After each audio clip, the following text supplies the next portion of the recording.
بسم اللہ الرحمن الرحیم۔ ایلچی اپنے محافظوں کے ساتھ قلعے میں چلا گیا۔ وہ واپس آیا اور عمرو بن عاص کو اپنے مشاہدات بتائے، لیکن عمرو بن عاص مطمئن نہ ہوئے۔ کیا یہ کام میں خود نہ کروں؟ عمرو بن عاص نے اپنے سالاروں سے کہا۔ جو میں معلوم کرنا چاہتا ہوں وہ صرف میری آنکھیں دیکھ سکتی ہیں۔ ابن عاص، ایک سالار نے کہا، کیا خود جا کر تو اپنے آپ کو خطرے میں نہیں ڈال رہا؟ خدا کی قسم، ایک اور سالار بولا، اسلام تجھ جیسے سالار کا نقصان برداشت نہیں کر سکے گا۔ کیا اتربون مجھے قید کر لے گا؟ عمرو بن عاص نے پوچھا۔ کیا وہ مجھے قتل کر دے گا؟ ہارے ہوئے دشمن سے اچھائی کی توقع نہ رکھ ابن عاص۔ میں عمرو بن عاص کے روپ میں نہیں جاؤں گا۔ عمرو بن عاص نے کہا، میں اپنا ایلچی بن کر جاؤں گا۔ ہمیں یہ قلعہ لینا ہے، میں ہر طریقہ آزماؤں گا۔ عمرو بن عاص نے بھیس بدلا اور یہ اعلان کروا کر کہ مسلمانوں کا ایلچی صلح کی شرائط طے کرنے کے لیے قلعے میں آنا چاہتا ہے، قلعے کا دروازہ کھلوایا۔ رومیوں نے مضبوط تختے خندق پر پھینک کر انہیں خندق پار کروائی اور قلعے کے اندر اپنے سالار اتربون کے پاس لے گئے۔ مختلف مورخوں نے یہ واقعہ لکھا ہے۔ ان کے مطابق عمرو بن عاص نے اپنا روپ اور حلیہ تو بدل لیا تھا، لیکن ان کے انداز اور بولنے کے سلیقے اور دو چار باتوں سے اتربون کو شک ہوا کہ یہ شخص ایلچی نہیں ہو سکتا۔ عمرو بن عاص سالاری کے تدبر اور استدلال کو نہ چھپا سکے۔ اتربون تجربہ کار سالار تھا اور مردم شناس بھی تھا۔ وہ کوئی بہانہ کر کے باہر نکل گیا اور اپنے محافظ دستے کے کماندار کو بلایا۔ یہ عربی مسلمان جو میرے پاس بیٹھا ہوا ہے ابھی واپس جائے گا۔ اتربون نے کماندار سے کہا، ایک محافظ کو راستے میں بٹھا دو، میں اس مسلمان کو اسی راستے سے بھیجوں گا۔ یہ زندہ نہ جائے، محافظ اسے قتل کر دے۔ یہ شخص مسلمانوں کا سالار عمرو بن عاص ہے۔ اگر سالار نہیں تو یہ عمرو بن عاص کا کوئی خاص مشیر ہے، اور مجھے یقین ہے کہ عمرو بن عاص اسی کے مشوروں پر عمل کرتا ہے۔ مورخ لکھتے ہیں کہ جس طرح اتربون اٹھ کر باہر نکل گیا تھا، اسے عمرو بن عاص کو اس کی نیت پر شک ہوا۔ وہ واپس آیا تو عمرو بن عاص نے اس کے چہرے پر اور اس کی باتوں میں نمایاں تبدیلی دیکھی۔ وہ بھانپ گئے کہ اتربون کی نیت صاف نہیں۔ انہوں نے پینترا بدلا۔ معزز سالار، عمرو بن عاص نے کہا، ہم 10 جنگی مشیر ہیں جو مسلمانوں کے ساتھ آئے ہیں۔ میں ان میں سے ایک ہوں۔ میں نے آپ کی شرائط سن لی ہیں، میں خود تو فیصلہ نہیں کر سکتا۔ عمرو بن عاص کو مشورہ دوں گا کہ وہ آپ کی شرائط قبول کر لیں۔ مجھے امید ہے کہ میرے مشورے پر عمل ہوگا اور مزید خون نہیں بہے گا۔ اتربون دھوکے میں آ گیا۔ وہ عمرو بن عاص کے ساتھ باہر نکلا اور محافظ دستے کے کماندار کو اشارہ کیا کہ اس شخص کو قتل کرنے کی ضرورت نہیں۔ اس طرح عمرو بن عاص زندہ قلعے سے نکل آئے۔ باہر آ کر انہوں نے للکار کر کہا کہ اتربون، میں عمرو بن عاص ہوں۔ اس کے بعد اجنادین کے میدان میں دونوں فوجوں کے درمیان جو معرکہ ہوا وہ جنگ یرموک جیسا خون ریز تھا۔ ہم اس معرکے کی تفصیلات بیان نہیں کر رہے کہ اتربون نے قلعے سے باہر آ کر لڑنے کا فیصلہ کیوں کیا تھا اور عمرو بن عاص نے کیسی کیسی چالیں چل کر رومیوں کو بے تحاشا جانی نقصان پہنچا کر پسپا کیا۔ اتربون اپنے بچے کچے دستوں کو ساتھ لے کر بیت المقدس پہنچا اور وہاں قلعہ بند ہو گیا۔ اس معرکے میں مسلمانوں نے بہت جانی نقصان اٹھایا۔ جب ابو عبیدہ کو اطلاع ملی کہ کساریہ پر اپنا قبضہ ہو گیا ہے تو انہوں نے بیت المقدس کی طرف پیش قدمی کا حکم دے دیا۔ ہراول میں خالد بن ولید اپنے محسوس رسالے کے ساتھ جا رہے تھے۔ ابو عبیدہ رضی اللہ تعالیٰ عنہ کو بھی یہ بتا دیا گیا تھا کہ اتربون لڑنے کے قابل نہیں رہا، پھر بھی احتیاط کی ضرورت ہے۔ بیت المقدس کا اندرونی حال کچھ اور ہی تھا۔ وہی اتربون جس نے کساریہ کے سالار کو بزدل کہا تھا، وہ اب بیت المقدس کے بڑے پادری اسقف سفرینوس کے پاس شکست خوردگی کے عالم میں بیٹھا تھا۔ محترم سالار، سفرینوس نے اسے کہا، میں اس کے سوا اور کیا کر سکتا ہوں؟ یہ مقدس شہر مسلمانوں کے حوالے کر دوں؟ کیا یہ بہتر نہیں ہوگا کہ یہ کام آپ اپنے ہاتھوں کریں؟ نہیں محترم باپ، اتربون نے کہا، میں یہ نہیں کہلوانا چاہتا کہ اتربون نے مسلمانوں کے آگے ہتھیار ڈالے تھے۔ کیا آپ اس شہر کے تقدس کو بھول گئے ہیں؟ سفرینوس نے کہا، یہ وہ زمین ہے جس پر حضرت عیسیٰ علیہ السلام کو مصلوب کیا گیا تھا۔ کیا آپ محسوس نہیں کرتے کہ اس سرزمین کی آبرو کی خاطر ہم اپنی تمام تر فوج کو قربان کر دیں؟ کیا آپ فوج کی حالت نہیں دیکھ رہے؟ اتربون نے کہا، نصف کے قریب فوج ماری گئی یا زخمی ہو گئی ہے۔ فوج کا جذبہ اور حوصلہ پہلے ہی ٹوٹ پھوٹ چکا تھا۔ اب میں بڑی مشکل سے ان چند ایک دستوں کو اجنادین سے بچا کر لایا ہوں۔ محترم سالار، اسقف سفرینوس نے کہا، اس کا مطلب یہ ہے کہ آپ نے مسلمانوں کی فوجی برتری کو تسلیم کر لیا ہے۔ آپ روم کی عظیم جنگی روایات کو مسلمانوں کے قدموں تلے پھینک رہے ہیں۔ آپ کچھ دن مقابلہ کر کے دیکھیں۔ مسلمان آسمان کی مخلوق تو نہیں، وہ بے شک بہترین لڑنے والے ہیں، لیکن آخر انسان ہیں۔ وہ یقیناً تھک کر چور ہو چکے ہیں۔ آپ اپنا حوصلہ قائم رکھیں، وہ پہلے محاصرہ کریں گے۔ جس میں کئی روز گزر جائیں گے۔ اس دوران آپ اپنا اور اپنے دستوں کا حوصلہ مضبوط کریں۔ مسلمان بیت المقدس کی طرف تیز رفتاری سے بڑھے چلے جا رہے تھے اور بیت المقدس میں رومی سالار اتربون اپنے آپ کو لڑنے کے لیے تیار کر رہا تھا، لیکن وہ اپنی فوج کی حالت دیکھتا تو اس کا لڑنے کا جذبہ دم توڑنے لگتا تھا۔ اس پر اسقف کی باتوں کا کوئی خاص اثر نہیں ہو رہا تھا۔ جب اسقف نے دیکھا کہ اتربون ذہنی طور پر شکست قبول کر چکا ہے تو اس نے اتربون کو جذباتی باتوں سے بھڑکانا اور شرمسار کرنا شروع کر دیا۔ اس کا اتنا اثر ہوا کہ اتربون نے مقابلہ کرنے کا ارادہ کر لیا۔ اسلامی فوج پہنچ گئی اور بیت المقدس کا محاصرہ کر لیا۔ دیواروں پر تیر انداز اور برچیاں پھینکنے والے کثیر تعداد میں کھڑے تھے۔ ان کا انداز بتا رہا تھا کہ وہ مسلمانوں کو قلعے کے قریب نہیں آنے دیں گے۔ مسلمان سالار قلعے کے ارد گرد گھوم پھر کر دیکھ رہے تھے کہ کہیں سے دیوار پر چڑھا جا سکتا ہے یا کوئی ایسی جگہ ہے جہاں سے سرنگ لگا کر اندر جانے کا راستہ بنایا جا سکے۔ اسی وجہ سے محاصرہ مکمل نہیں تھا۔ محاصرے میں ایک جگہ شگاف تھا۔ مسلمان سالاروں نے جب دیکھا کہ شہر پناہ محفوظ ہے اور اس کا دفاع بھی خطرناک ہے تو انہوں نے محاصرے کو طول دینا مناسب سمجھا۔ اسی طرح محاصرہ طول پکڑتا گیا اور بہت دن گزر گئے۔ اس دوران مجاہدین نے دروازوں پر ہلے بولے، زخمی ہوئے اور جانیں بھی قربان کی، لیکن دیوار سے آنے والے تیروں اور برچیوں نے کسی بھی دروازے تک پہنچنے نہ دیا۔ ہر ایک روز بڑے دروازے کے اوپر سے ایک بڑی بلند آواز سنائی دی، کیا تمہارا سالار صلح کے لیے آگے آئے گا؟ دیوار کے اوپر سے اعلان ہوا، ہم تمہاری شرطیں معلوم کرنا چاہتے ہیں۔ ابو عبیدہ بن جراح آگے گئے، خالد بن ولید بھی ان کے ساتھ تھے۔ انہوں نے کسی سے کہا کہ وہ بلند آواز سے یہ جواب دے کہ صلح کی شرائط طے کرنے کے لیے تمہارا سالار باہر آئے۔ مسلمانوں کی طرف سے یہ اعلان ہوا تو تھوڑی ہی دیر بعد اسقف صفری نے اس چند ایک محافظوں کے ساتھ قلعے کے بڑے دروازے سے باہر آیا۔ اس کے ساتھ ایک بڑی سلیب بھی تھی۔ کیا کوئی سالار موجود نہیں؟ ابو عبیدہ نے اسقف سے پوچھا۔ سالار موجود ہے، اسقف نے جواب دیا، لیکن بیت المقدس وہ شہر ہے جس کی اہمیت اور احترام کو اسقف ہی جان سکتا ہے۔ اگر میں نہ چاہتا تو ہماری فوج کا آخری سپاہی بھی مارا جاتا اور شہر کی اینٹ سے اینٹ ہی کیوں نہ بچ جاتی۔ یہاں سے صلح کا پیغام آپ کے کانوں تک نہ پہنچتا۔ میں اس شہر کو انسانی خون کی آلودگی سے پاک رکھنا چاہتا ہوں۔ رومی سالار میرے زیر اثر ہیں، میں نے انہیں صلح کے لیے تیار کر لیا ہے، لیکن آپ کی شرطیں سننے سے پہلے میں اپنی صرف ایک شرط پیش کروں گا۔ اسے آپ قبول کر لیں تو ہم آپ کی باقی تمام شرائط قبول کر لیں گے۔ محترم اسقف، ابو عبیدہ نے کہا، یہ شہر جتنا آپ کے لیے مقدس ہے اتنا ہی ہمارے لیے بھی قابل احترام ہے۔ یہ پیغمبروں اور نبیوں کا شہر ہے۔ ہم آپ کی اس خواہش کا احترام کریں گے کہ اس زمین کے تقدس کو انسانی خون سے پاک رکھا جائے۔ آپ اپنی شرط بتائیں۔ سالار محترم، اسقف صفری نے اس نے کہا، یہ جانتے ہوئے کہ صلح کی شرائط آپ کے ساتھ ہی طے کی جا سکتی ہیں، میں آپ سے درخواست کرتا ہوں کہ اپنے امیر المؤمنین کو یہاں بلائیں، میں شرائط ان کے ساتھ طے کروں گا۔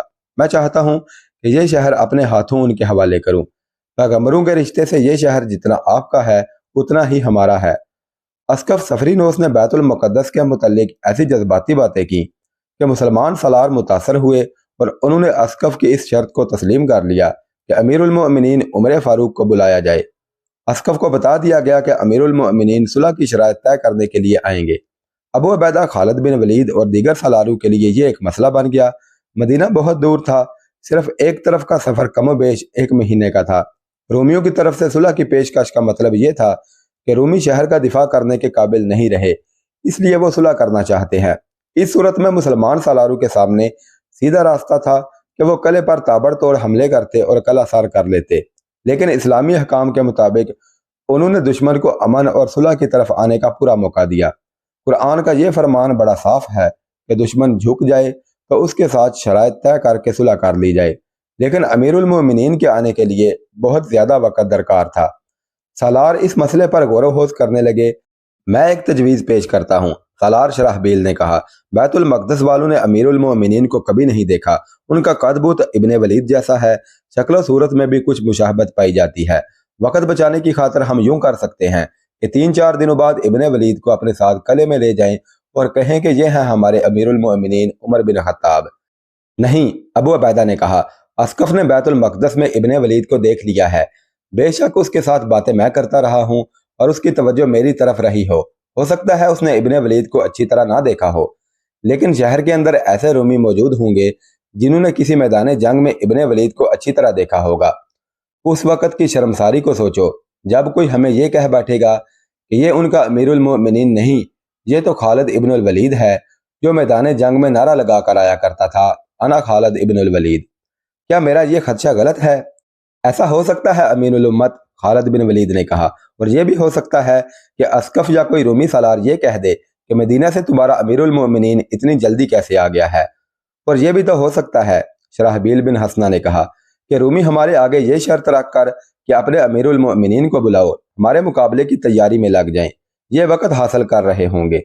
ہم یہ خطرہ مول لے سکتے ہیں ابن حسنہ، ابو عبیدہ نے کہا، لیکن ہم فریب کا سہارا نہیں لے سکتے، ہماری چال بازی کا داغ اسلام کو لگے گا۔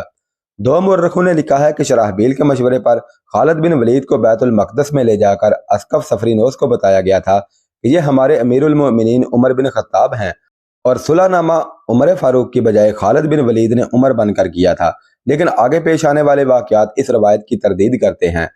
زیادہ تر مورخوں نے لکھا ہے کہ عمر فاروق کو مدینہ سے بلایا گیا تھا اور عمر فاروق فوری طور پر روانہ ہو گئے تھے۔ ابو عبیدہ نے ایک تیز رفتار قاصد مدینہ کو دوڑا دیا، پیغام میں وہی باتیں لکھیں جو اسقف کے ساتھ ہوئی تھیں۔ پیغام مدینہ پہنچا ہی تھا کہ وہاں مسرتوں کی لہر دوڑ گئی۔ خلیفۃ المسلمین عمر فاروق رضی اللہ تعالیٰ عنہ کی خوشی کی انتہا نہ تھی، انہوں نے خاص طور پر حکم بھیجا تھا کہ بیت المقدس فتح کیا جائے۔ عمر فاروق تو فتح کی خوشخبری کے منتظر تھے۔ خلیفۃ المسلمین عمر فاروق ابو عبیدہ کا پیغام مسجد نبوی میں لے گئے اور پڑھ کر سب کو سنایا۔ تم سب مجھے کیا مشورہ دیتے ہو؟ عمر فاروق نے حاضرین سے پوچھا، کیا میرا جانا بہتر ہے یا نہ جانا بہتر ہے؟ نہ جانا بہتر ہے امیر المؤمنین، عثمان بن عفان نے کہا، تمہارے نہ جانے سے رومی سمجھیں گے کہ تم نے انہیں کوئی اہمیت نہیں دی اور تم اتنے طاقتور ہو کہ صلح کی تمہیں پرواہ ہی نہیں۔ اس کا یہ اثر ہوگا کہ رومی ہمارے مقابلے میں اپنے آپ کو حقیر جانیں گے اور جزیہ ادا کر کے ہماری اطاعت قبول کر لیں گے۔ اللہ تجھے اپنی امان میں رکھے ابن عفان۔ حضرت علی نے حضرت عثمان کی مخالفت کرتے ہوئے کہا، امیر المؤمنین کا جانا بہتر ہے۔ کیا تو نہیں جانتا کہ مجاہدین کب سے گھروں سے نکلے ہوئے ہیں؟ کب سے گرمی سردی آندھی بارش اور طوفانوں میں کھلے آسمان تلے دن گزار رہے ہیں، جانیں قربان کر رہے ہیں، زخمی ہو رہے ہیں۔ اگر امیر المؤمنین ان کے پاس چلے جائیں گے تو ان کے تھکے ہوئے حوصلے تازہ ہو جائیں گے۔ بے شک، چند آوازیں سنائی دی۔ امیر المؤمنین نہیں جائیں گے تو رومی قلعے کے اندر محفوظ بیٹھے رہیں گے۔ حضرت علی نے کہا، انہیں کمک بھی مل جائے گی، اور کیا یہ نہیں ہو سکتا کہ مجاہدین کی فتح جو ان کے سامنے کھڑی ہے وہ الٹ کر شکست بن جائے؟ حاضرین نے پرجوش طریقے سے تائید کی۔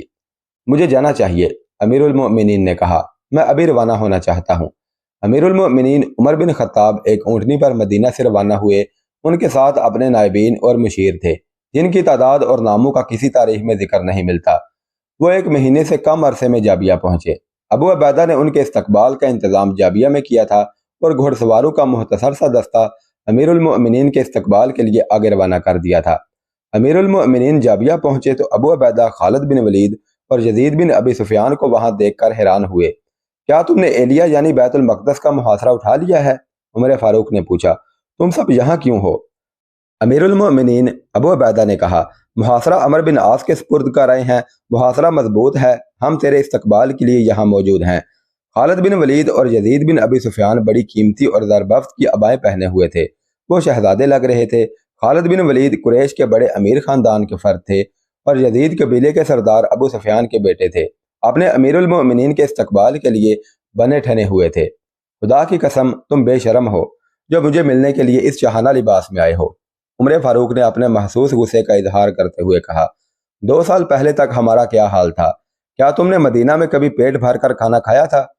لعنت ہے اس مال و دولت پر جس نے تمہارے دماغ خراب کر دیے ہیں۔ کیا تم میدان جنگ میں نہیں ہو؟ خدا کی قسم تم لباس کی شان و شوکت میں پڑ گئے تو تھوڑے ہی عرصے بعد تمہاری جگہ کوئی اور حکمران ہوگا۔ امیر المؤمنین کی اپنی یہ حالت تھی کہ موٹے کپڑے کا کرتا پہن رکھا تھا جو اتنا بوسیدہ ہو چکا تھا کہ اس میں پیوند لگے ہوئے تھے۔ خالد بن ولید اور یزید نے اپنی عبائیں کھول کر امیر المؤمنین کو دکھایا، دونوں نے زرہیں پہن رکھی تھیں اور تلواریں ساتھ تھیں۔ امیر المؤمنین خالد بن ولید رضی اللہ تعالیٰ عنہ نے کہا، خوبصورت عبائیں تو پردہ ہیں، ہم ہتھیاروں کے بغیر نہیں، لڑنے کے لیے تیار ہیں۔ امیر المؤمنین کے چہرے سے غصے کے آثار صاف ہو گئے، وہ مطمئن نظر آنے لگے۔ ہمیں بہت جلد بیت المقدس پہنچنا چاہیے، امیر المؤمنین نے کہا، رومیوں کو میں زیادہ انتظار میں نہیں رکھنا چاہتا۔ امیر المؤمنین نے اتنے لمبے سفر کی پرواہ نہ کی اور بیت المقدس کو چل پڑے۔ امیر المؤمنین جب بیت المقدس کے محاصرے میں پہنچے تو مجاہدین نے دیوانہ وار خوشیاں منائیں۔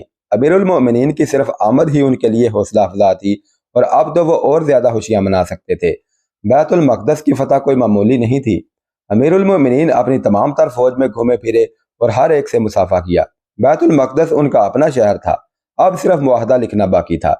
سب سے ملتے ملاتے عصر کی نماز کا وقت ہو گیا۔ اذان دینی تھی جو کوئی بھی دے سکتا تھا۔ امیر المؤمنین کے ساتھ جو مصاحب گئے تھے ان میں مدینہ کے مشہور مؤذن بلال رضی اللہ تعالیٰ عنہ بھی تھے۔ بلال وہ مؤذن تھے جنہیں اسلام کی تاریخ تا قیامت فراموش نہیں کرے گی۔ امیر المؤمنین، کسی نے کہا، بیت المقدس جیسا مقدس اور اہم شہر ہماری جھولی میں آ پڑا ہے۔ اس ایک شہر پر فتح کیے ہوئے سینکڑوں شہر قربان کیے جا سکتے ہیں۔ ایسی عظیم کامیابی کی خوشی میں آج بلال اذان دیں تو کتنا اچھا ہو۔ ہم بیت المقدس میں بلال کی اذان کے بعد داخل ہوں گے۔ خلیفۃ المسلمین عمر فاروق نے بلال کی طرف دیکھا۔ بلال خاموش کھڑے تھے۔ ان کے چہرے پر اداسی کا تاثر اور زیادہ گہرا ہو گیا۔ بلال حبشی نسل سے تھے، ابتدا میں ہی اسلام قبول کر لیا تھا۔ ان کی آواز بلند، سریلی اور پرسوز تھی۔ انہوں نے پہلی دفعہ اذان دی تو مسلمانوں پر تو اثر ہونا ہی تھا، دوسرے لوگ بھی مسحور ہو کر رہ گئے تھے۔ یہ بلال کی آواز کا جادو تھا۔ اہل قریش نے اس آواز کو بند کرنے کے لیے بلال پر اتنا تشدد کیا تھا کہ وہ بہت دیر تک بے ہوش پڑے رہتے تھے۔ جب اٹھتے تھے تو پہلی آواز جو ان کے منہ سے نکلتی تھی وہ اللہ کا نام ہوتا تھا۔ ان کی اذانیں دشت و جبل اور صحراؤں پر وجد طاری کرتی رہیں، لیکن رسول کریم صلی اللہ علیہ وسلم کے وصال کے ساتھ ہی یہ آواز خاموش ہو گئی۔ بلال نے اذان دینی چھوڑ دی۔ ان کے چہرے پر ہر وقت اداسی اور افسردگی کی سیاہ گھٹائیں چھائی رہنے لگیں۔ اتنی مدت گزر جانے کے بعد آج پہلی بار بیت المقدس کے دروازے پر امیر المؤمنین عمر فاروق کے مصاحبوں نے اس خواہش کا اظہار کیا کہ بیت المقدس کی فتح کے اس موقع پر بلال اذان دے۔ امیر المؤمنین نے ان کی طرف دیکھا تو وہ خاموش رہے۔ بلال، امیر المؤمنین نے کہا، میں جانتا ہوں کہ تم کیا سوچ رہے ہو، لیکن یہ موقع ایسا ہے کہ میں خود چاہتا ہوں کہ اذان تم ہی دو۔ بیت المقدس کی فتح کے موقع پر کون ایسا ہوگا جو رسول اللہ صلی اللہ علیہ وسلم کو یاد نہ کرنا چاہتا ہوگا؟ بلال کچھ دیر خاموش رہے۔ سب کو توقع یہی تھی کہ بلال اذان نہیں دیں گے، لیکن تھوڑی ہی دیر بعد ان کے چہرے کا تاثر بدل گیا۔ انہوں نے ادھر ادھر دیکھا، انہیں ایک جگہ ذرا اونچی نظر آئی۔ وہ تیز تیز قدم اٹھاتے اس جگہ پر جا کھڑے ہوئے، کانوں پر ہاتھ رکھے، اور برسوں بعد بیت المقدس کی فضا اس پرسوز آواز سے مرتعش ہونے لگی جو وصال رسول صلی اللہ علیہ وسلم کے ساتھ ہی خاموش ہو گئی تھی۔ امیر المؤمنین اور ان کے مصاحبین اور تمام مجاہدین پر سناٹا طاری ہو گیا۔ جب بلال کی زبان سے محمد اور رسول اللہ کے الفاظ نکلے تو کئی افراد کی دھاڑیں نکل گئیں۔ اس سے پہلے تو سب کے آنسو جاری تھے، لیکن اپنے رسول صلی اللہ علیہ وسلم کا نام سن کر سب کے جذبات کے بند ٹوٹ گئے، کسی کو اپنے اوپر ضبط نہ رہا۔ اذان کے بعد امیر المؤمنین عمر بن خطاب کی امامت میں سب نے نماز عصر ادا کی۔ اگلے روز امیر المؤمنین کا ایک ایلچی بیت المقدس کے اندر یہ پیغام لے کر گیا کہ امیر المؤمنین صلح کا معاہدہ طے کرنے کے لیے مدینہ سے آ گئے ہیں۔